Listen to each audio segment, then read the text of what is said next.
Dice, lo primero que hay que decir es que no existe en el magisterio de la Iglesia una lista de requisitos indispensables e innegociables para que un candidato pueda ser ilícitamente votado por un católico, los cuales, si no se cumpliesen y el católico votase por ese candidato, cometería pecado mortal. ¿Cómo la ven? No hay una lista de requisitos indispensables en el magisterio de la Iglesia para que no votes por alguien. Se reitera una lista, sí, por parte de algún papa, concilio o magisterio, que no existe, específicamente referida como condición indispensable e innegociable para que un católico pueda votar sin pecar a un tal candidato. O sea que Xóchitl no está vetada por el magisterio de la Iglesia. Queda absolutamente claro. Sin embargo, en el caso de Claudia Sheinbaum, ¿por qué sí es ilícito votar por ella para un católico? Porque su ideología fue condenada de modo explícito, contundente y definitivo por el magisterio de la Iglesia.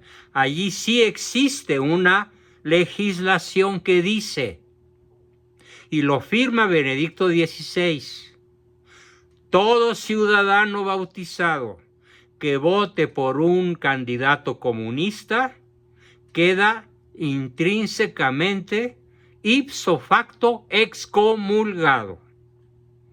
Allí sí hay criterio de la Iglesia. Todo ciudadano bautizado que vote por un candidato comunista o explícitamente abortista, como lo es Claudia Sheinbaum, queda automáticamente excomulgado, aunque no haya una ceremonia de declaración de excomunión. Queda ipso facto, en el mismo acto, en el mismo momento, queda excomulgado. Luego sí hay una prohibición moral bajo pecado mortal para no votar por Claudia Sheinbaum, y no existe en el magisterio de la Iglesia ninguna prohibición para votar por un candidato como Xóchitl Gálvez. No existe. Esa es una aclaración sumamente importante. Bien, por lo tanto, la Iglesia deja la decisión a tu conciencia, obviamente teniendo presentes todos los principios de la fe, pero dado que las circunstancias en las naciones y en las personas son de una grandísima variedad, la Iglesia no te da ese listado de principios innegociables para emitir tu voto, dado que votar es un acto moral complejo, en el cual una persona no puede hacerse responsable de todas y cada una de las acciones que esa persona realizará si resulta elegida. Si ésta actúa mal, para eso está la rendición de cuentas. En la acción de votar, se te pide lo mejor de tu conciencia en medio de las circunstancias variadísimas en el mundo. Pensemos en las elecciones en Alemania antes de la Segunda Guerra Mundial o en Italia en ese mismo periodo. La gente votó por Hitler, la gente votó por Mussolini, respectivamente en Alemania y en Italia. Pensemos en las elecciones en la Polonia de San Juan Pablo II en la posguerra, donde hubo gobiernos comunistas, o en las elecciones de países bajo una semidictadura o una dictadura.